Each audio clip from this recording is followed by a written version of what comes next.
This is fantastic, and I got to find out more about you and represent AARA. Yep. Yeah. Talk to us about that. Well, AARA is association, African American Association, that came together to help promote black excellence in racing. Okay. And we came here to support him, man. He's been supporting us. It's great, man. We got here. It's so many old school racers that's here, man. There's a lot of history. Guys that first brothers are racing the NHRA. Right. It's just amazing to meet these guys, postdoc guys. These guys have done it all, man. So it's just here, like a lot of people, they get excited about what we do, but they don't know where it came from. Right. So Right. these guys here is the reason why we do what we do. Right. So Fantastic. being able to come here, man, he was able to bring us all together. He was able to bring us all together, and we here, man. We on a big stage, man. Yep. Before ourselves, we're doing a lot. Very busy schedule. We're racing all around the country. Okay. Almost every weekend, pretty much, we got a different race on the MPK Racing Association with the Street Outlaw TV show. Okay. We just finished up the year last week in Texas. My son, he had a great season. Yep. First year. First year, we ended up finishing in 19th. Okay. Had a good year, my first year, so I went out there and just seen what it took to be a top runner. And going into next year, we just taking what we learned from last year and get ready for next year. What are you guys running? And give me a little background on how long you've been with Street Outlaws. So first of all, we have two Camaros. Yep. Okay. One 67, 68. I started off with a Box Nova, 62 Nova that I ran when I first started on the TV show. Okay. I'm in my 11th season now on the show. Wow, okay. 11th year on the show. One of the longest lasting members, active outlaw members on the TV show.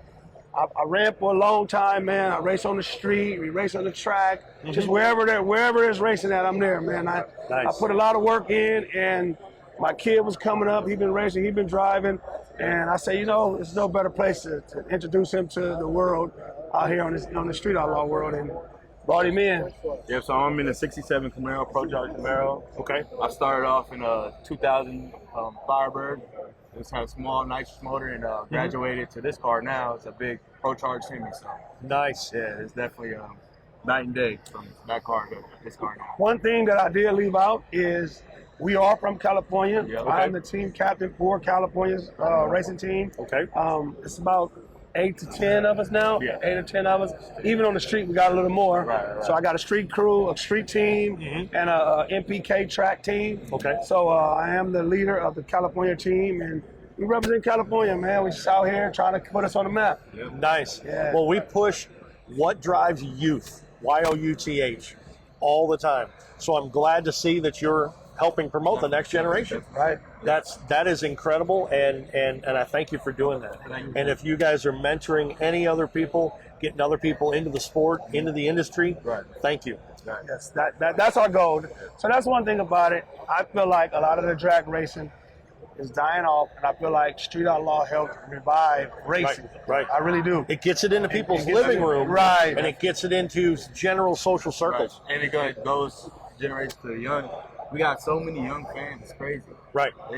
And so what kicked it into realization for me is to see all the fans that don't even know about race cars. Right. They were, like you said, went to the living rooms of people. And Very I got much. grandmothers and grandfathers who's never even been to a racetrack, who don't know nothing about NHRA, never seen racing. Wow. And they're fans of ours. So I just know that it has a lot of reach, and it's reached a wide variety of people, and it allowed us to continue the sport. Now with the youth, like you say, all the new fans and the young kids, yeah, knowing that they can relate to cars that they went to school with, the scrap car that their mom and dad had, pictures they used to see. Right. So yeah, And the different types of vehicles that the next generation is being interested in is sparking interest in the older generation as well. Because I see everybody that says, I don't want to work on that because that's quote unquote a new car. Right. Or it's a late model car to somebody that is current day, it's 30-year-old car. Right. And having you introduced or interested in a G body or a third-gen Camaro or Mustang or anything like that, that's great. And people that are over 50, they see that as a used car. That's right.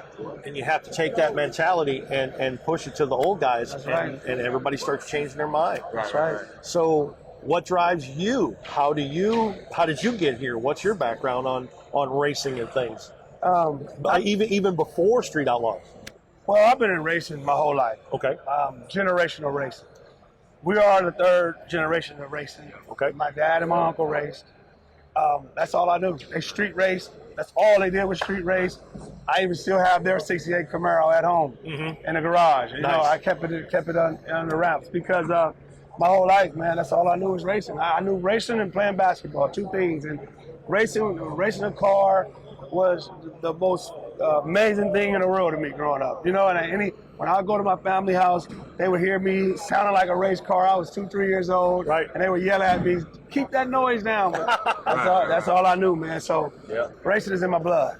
Racing is definitely in my blood. And you as well, obviously being built up in the industry. Definitely, I'm a third generation. I grew up watching him street race from the backseat of my grandfather's car. Right. You know, and growing up, I went to school playing football, and he didn't really know I was in the race until I was done with school.